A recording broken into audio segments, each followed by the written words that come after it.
Hello, my dear student. You are most welcome in the channel and academic point 77 situated in the street joining Dam Road to Bhurna Road. Hello, friend. Good morning, and I hope you all are doing well. हाँ तो भैया मोरे हम बतलाए थे electrostatics में electric field intensity विद्युत क्षेत्र और विद्युत क्षेत्र की तीव्रता हम बताए थे।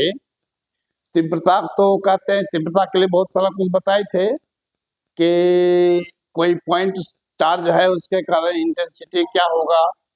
नहीं, पॉइंट चार्ज के कारण इंटेंसिटी क्या होता है, तो ई इक्वल टू होता है 1/4 पाई इंटू क्यू बटे आर स्क्वायर।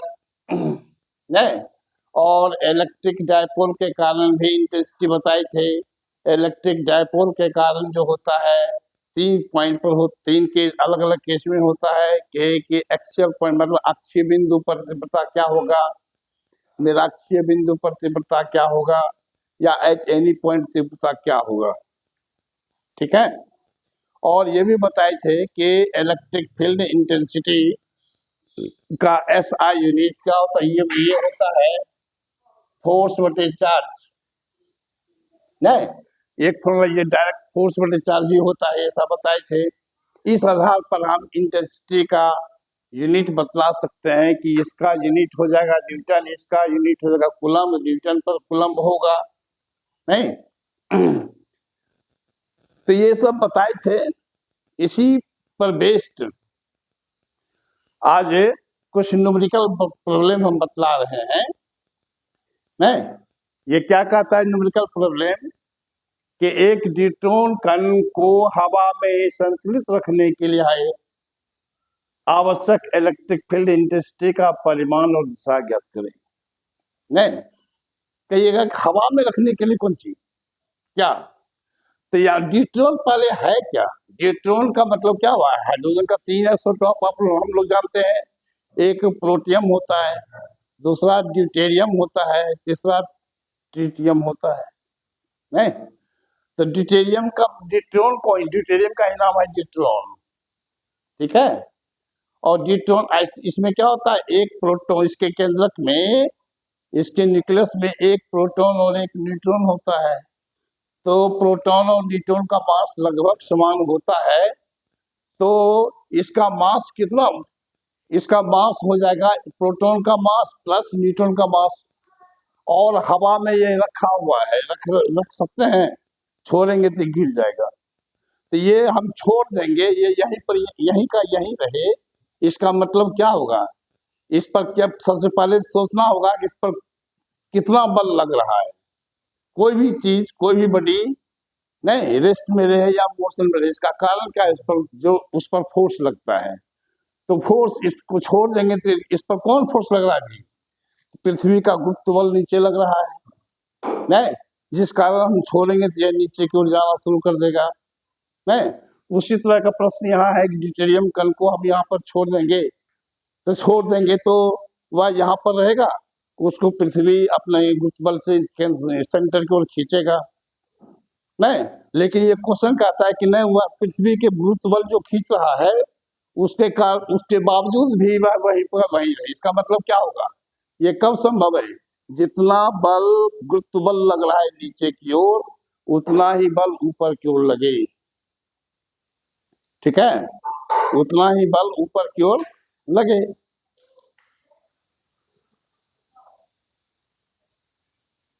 ठीक है, तो ये ड्यूटेरियम कण है, ये ड्यूटेरियम कण है, इसका मास, इस पर ड्यूटेरियम कण का मास अगर m है तो इसका भार किधर लगेगा, पृथ्वी जिस बल से खींचती है उसको क्या कहते हैं, भार कहते हैं। पृथ्वी जिस बल से किसी बॉडी को अपने सेंटर की ओर खींचती है उसे क्या कहते हैं, उस कण का या उस बॉडी का भार कहते हैं। भार हमेशा नीचे की ओर लगता है, इसलिए इस कण का भार जो होगा नीचे की ओर लगेगा, ये नीचे जाना चाहेगा। नहीं, तो इस पर ऊपर की ओर बल लगाना होगा। ऊपर की ओर बल कैसे लगेगी कि यहाँ पर एक इलेक्ट्रिक फील्ड लगा देंगे, नीचे से ऊपर की ओर एक इलेक्ट्रिक फील्ड लगा देंगे। तो वह फील्ड क्या करेगा, क्योंकि इस पर तो चार्ज होता है, एक प्रोटॉन का चार्ज होता है, इस पर चार्ज है, इलेक्ट्रिक फील्ड उस चार्ज पर क्या लगेगा, ऊपर की ओर बल लगाएगा। यदि इलेक्ट्रिक फील्ड इंटेंसिटी ऊपर की ओर क्या है, ऊपर की ओर इलेक्ट्रिक फील्ड इंटेंसिटी अगर मान लेते हैं E है और इस पर Q चार्ज है, ऊपर की ओर लगने वाला E का मतलब क्या हुआ, इंटेंसिटी का मतलब क्या हुआ, हम पहले पढ़ चुके हैं। इंटेंसिटी का मतलब होता है कि एक कूलम चार्ज पर लगने वाला कोलम्बियन फोर्स, इलेक्ट्रोस्टैटिक फोर्स ने, एक कूलम चार्ज पर लगने वाला बल ये है, तो Q कूलम चार्ज पर लगने वाला बल क्या हो जाएगा, Q ही हो जाएगा। तो यहाँ पर क्या देख रहे हैं कि ये डाउनवार्ड फोर्स, ये जो हो गया डाउनवार्ड फोर्स हो गया, ये क्या हो गया, डाउनवार्ड फोर्स हो गया। और ये इलेक्ट्रिक फील्ड जो लगाएगा, कितना फोर्स लगाएगा, Q चार्ज पर, एक चार्ज पर E फोर्स लगता है, तो Q चार्ज पर कितना लगेगा, QE फोर्स लगेगा। बात समझ नहीं, बात समझ नहीं भैया बोले कि एक कूलम चार्ज पर E फोर्स लगता है, तो Q कूलम चार्ज पर कितना फोर्स लगेगा, QE नहीं, तो ये अपवार्ड फोर्स QE लगेगा। तो जब ये upward force equal to downward force होगा, तो ये ड्यूट्रॉन कण यहीं पर रेस्ट में रहेगा। ठीक है, इसका मतलब के ड्यूट्रॉन कण के संतुलन के लिए नहीं क्या कहेंगे कि ड्यूट्रॉन कण के संतुलन के लिए, संतुलन के लिए क्या होना चाहिए कि डाउनवार्ड फोर्स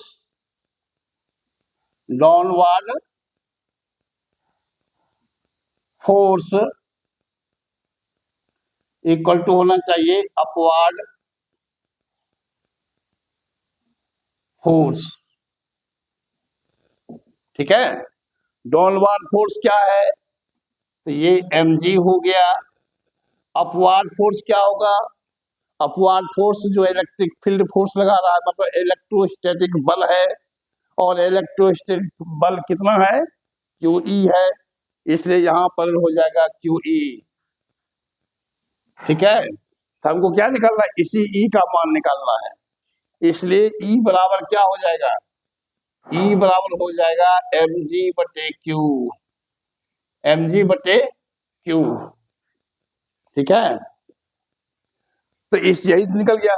इसमें m का मान कितना है, m का मान कितना है, तो m का मान है, m बराबर क्या हो जाएगा, m बराबर हो जाएगा 1.6 इंटू 10⁻⁻27 इंटू 2 kg।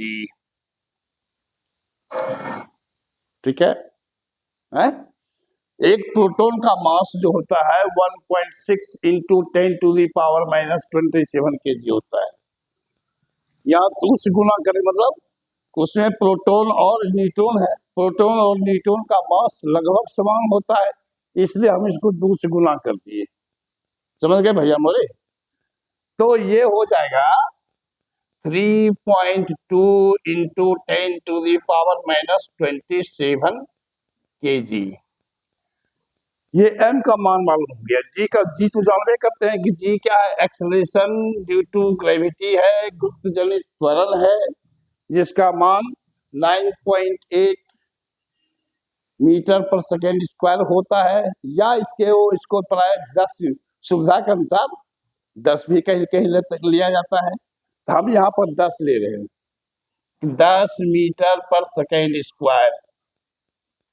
ठीक है, 10 मीटर पर सेकेंड स्क्वायर। तो ये m हो गया जी, Q कितना है, तो इसमें न्यूट्रॉन में क्या है, Q बराबर एक ठो प्रोटॉन का न्यूट्रॉन पर कोई चार्ज नहीं होता है, केवल प्रोटॉन पर चार्ज होता है, और इलेक्ट्रॉन या प्रोटॉन का चार्ज समान होता है, वह कितना होता है 1.6 इंटू 10⁻⁻19 कूलम्ब होता है। ठीक है। इलेक्ट्रॉन रहेगा तो यहाँ पर माइनस लग जाएगा, ये प्रोटॉन है उस पर पॉजिटिव चार्ज होता है, इसलिए प्लस रहेगा। समझ बात को? यहाँ पर हमको सब कुछ मालूम हो गया, यहाँ पर हमको सब कुछ सबका मान रख देंगे, क्या निकल जाएगा? समझ गए भैया मेरे? इतना बात समझ गए ना? सब डाटा समझा दिए। ये फॉर्मूला आ गया कि ई का मान क्या होगा, एम जी बटे क्यू होगा, एम जी बटे क्यू होगा। तो इसमें बैठा देंगे तो क्या हो जाएगा?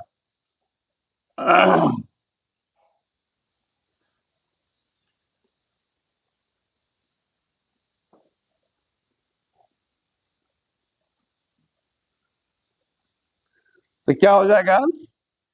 ई बराबर हो जाएगा, मास का वैल्यू हो गया 3.2 इंटू 10⁻⁻27 kg इंटू जी का मान हो गया 10, अब बटे क्यू का मान हो गया 1.6 इंटू 10⁻⁻19 कूलम्ब। ठीक है, तो देखिए ये से ये कैंसिल हो गया दो बार में, नहीं? और इसको ये सब 27 है, यहाँ पर क्या है, पावर 1 छिपा हुआ है, तो 27 माइनस 27 प्लस 1, ये हो जाएगा 10⁻⁻26, और इसको ऊपर ले जाएंगे तो हो जाएगा कितना, 10⁻19, नहीं? तो ये हो जाएगा 10 यहाँ पर हो जाएगा 2, यहाँ छिपा हुआ है, 2 यहाँ कट के बचा है, तो ये हो जाएगा 2 इंटू 10⁻⁻26 इंटू 10⁻19, तो ये हो जाएगा 2 इंटू 10⁻⁻7, नहीं? और ये इंटेंसिटी निकल रहा है, इंटेंसिटी का यूनिट क्या होता है, न्यूटन पर कूलम। तो यही आपका आंसर हो गया, नहीं? यही आपका आंसर हो गया। ठीक है, थैंक यू। तो आज ये न्यूमेरिकल सीखे, कल फिर बताएंगे। आप लोगों से निवेदन है कि इस चैनल को आप लोग सब्सक्राइब अवश्य करें, नहीं? वीडियो को लाइक करें और अपने दोस्तों को भी शेयर करें, और यदि कोई प्रॉब्लम हो रहे हो आप लोगों को तो यहाँ नीचे नंबर दिया गया है, इस नंबर पर आप कॉल कर सकते हैं। ठीक है, थैंक यू।